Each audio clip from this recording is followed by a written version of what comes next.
Good morning, everyone. This is Sunday, it's October 16th, and we are heading into Module 8 of our online astronomy course. So that means we're moving into the second half of the course. We've just had modules 1 through 7, and now we're moving into modules 8 through 14. But before I begin to talking about what is in this module, I want to remind you that last week I was talking about how to go out early in the morning and take a look at Orion, the beautiful constellation of Orion. And that's what I did. I got up early a few mornings ago. I got up about 5:30 and went out. And here is what I saw. You can see here behind me here on the left side of your screen. On the bottom of the screen, I think you can see the Orion Nebula down here. So the Orion Nebula is down there. And above the Orion Nebula is Mars. Now, this was a lousy time to see Orion because, oh my gosh, there's the full moon in the sky. So that was not very good. But still, here's Orion. And full moon up there, there's Mars. And actually, I have them labeled here on this side of the screen. You can see here is Orion again, the constellation of Orion.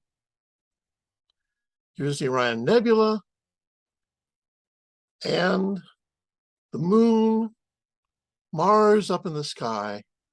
And here is the red giant star Aldebaran that's in the constellation of Taurus.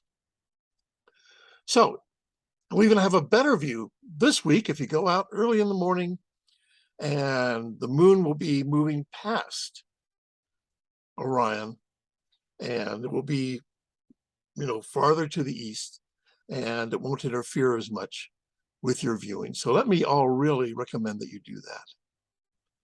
But right now, we are looking at the Jovian planets in Module 8. The Jovian planets: Jupiter, Saturn, Uranus, and Neptune. And they are much different than the terrestrial planets we talked about in the last module: Mercury, Venus, Earth, and Mars. Remember, the terrestrial planets were small, they were dense, and they were rocky. Almost no moons in the terrestrial planets. I mean, Earth has a moon. Mars has 2 moons, but they're really little captured asteroids. Venus doesn't have a moon. Mercury doesn't have a moon. But how about the Jovian planets? What are they like? Well, the Jovian planets are huge. They are gas giants. As the name suggests, they are gaseous. They probably have a small rocky core, but we're not sure about the details about that. They are less dense than the terrestrial planets because they are gaseous, and they have rings.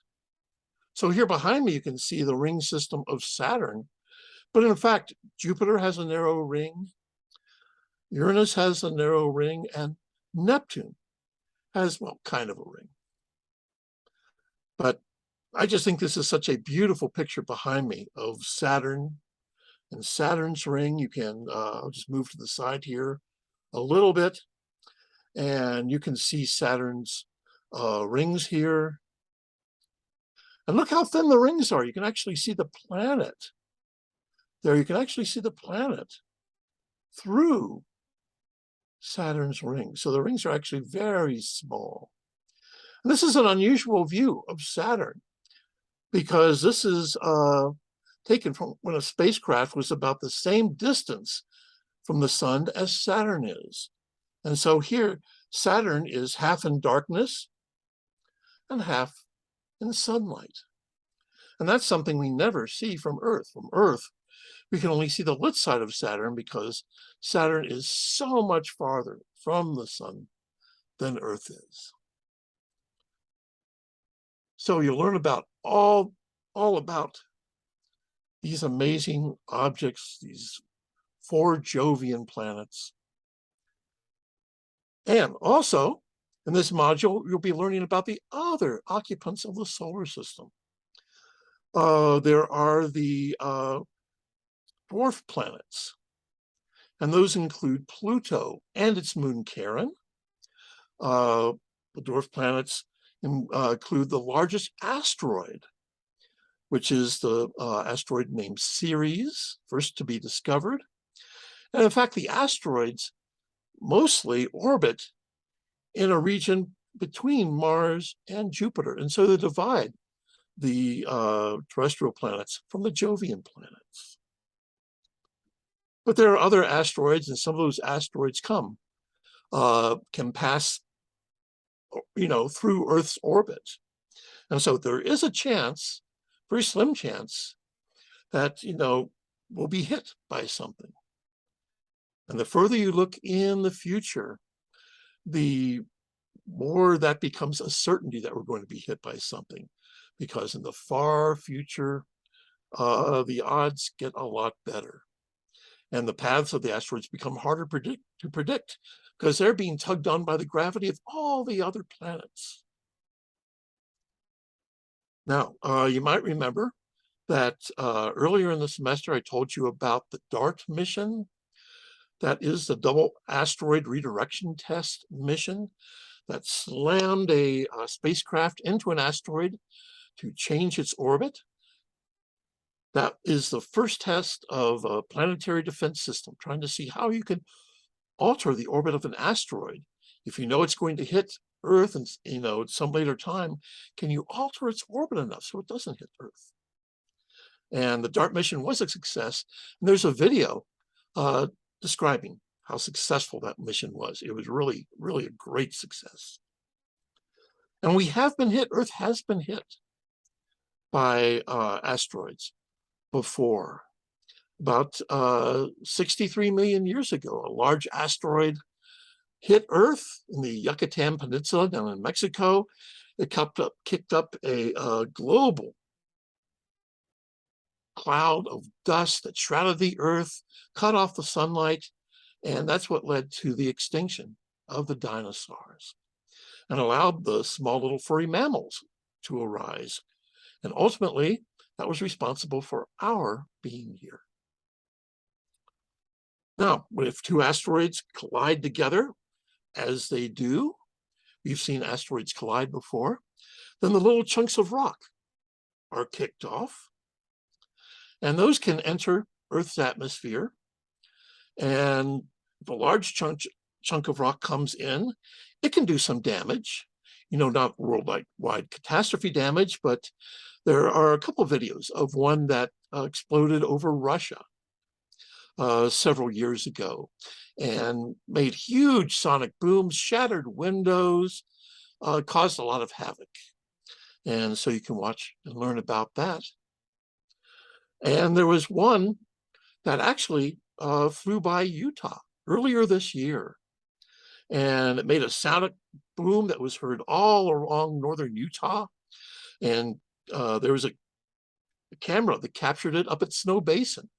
And so you can watch a video of that large chunk of rock just passing through the sky. But when we talk about meteor showers, most of those come from fine dust particles that come from orbits. We'll talk about comets, and when those comets are moving in their orbits, comets are really big, dirty snowballs. As they move in their orbits, they shed gas and dust. And that's left behind in their orbit, and that forms the tail of the comet. And if Earth passes through the tail of that comet, passes through the orbit of the comet, it encounters that gas and dust. And it's the dust coming in through the atmosphere that causes what we call a meteor shower. Well, a lot of cool stuff in this module. And this brings us to the end of the 4 modules, modules 5, 6, 7, 8, that are on our solar system. And that means that the week after next, you'll have your second exam. It's just like the first one, same format. You take it on the Canvas system. You find it between modules 8 and modules 9. And there's 35 multiple choice questions. And it's open book. It's open homework. You can use your homework quizzes. You won't need a calculator. You can have one by your desk if you want one. But it's the same format as it was last time. And like last time, you can take it twice if you want to try and improve your score. So we'll close out the solar system this week. And this is probably the last month that you have a good chance to really see the Milky Way.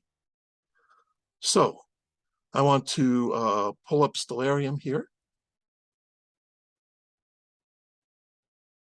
And as we get later in the year, the sun is moving through the constellations toward the east, and it's getting closer and closer to the Milky Way. And that means the Milky Way is best seen closer and closer to sunset.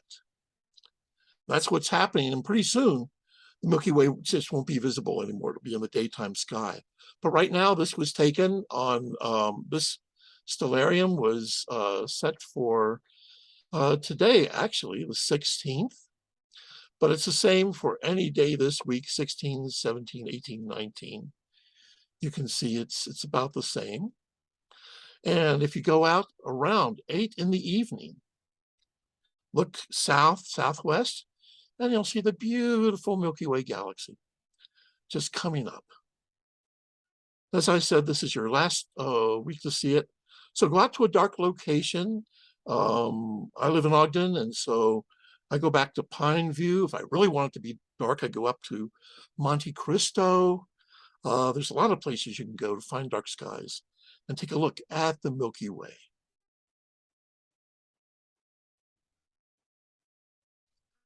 So I hope you enjoy learning about the Jovian planets and the asteroids, the comets, the meteors, the dwarf planets, the trans-Neptunian objects, all of the things that inhabit our solar system. I'll look forward to seeing you next week.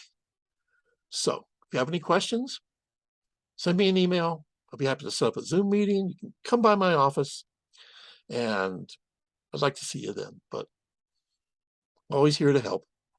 Until next week, bye-bye.